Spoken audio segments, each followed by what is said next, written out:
Айда және Назерке. Бүгін біз математикалық маятниктің көмегімен еркін түсу үдеуін анықтайтын боламыз. Жалпы жұмыс мақсаты математикалық маятниктің тербеліс периодының формуласы бойынша еркін түсу үдеуін анықтау. Бұл тәжірибені жасау үшін бізге зертханалық тұрғы, зертханалық жүктер, және элементарлық есептегіш керек. Ал енді жұмыс барысына кірісейік. Біз зертханалық тұрғы, жүк және жүктің көмегімен бірге математикалық маятникті құрып алдық. Зертханалық жұмыстың шарты бойынша жүк үстел үстінен 3-5 см биіктікте орналасу қажет. Ал енді жүктің ұзындығын өлшейік. 36 см. Тербеліс жасауға кеткен уақытты анықтаймыз.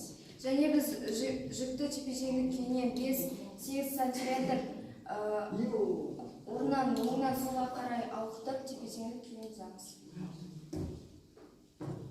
Және біз есептеуіштің көмегімен бұның қанша тербеліс жасауын анықтайтын боламыз.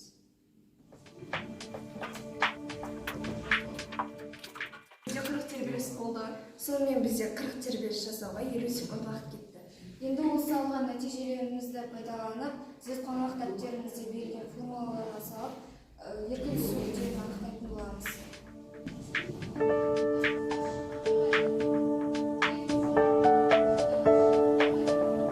Сонымен біздің есептеулеріміздің нәтижесінде еркін түсу үдеуі 9,5 метр/секунд квадратқа тең болды. Біздің салыстырмалы қателігіміз 0,1-ге тең болды. Осымен біздің зертханалық жұмысымыз аяқталды. Сау болыңыздар!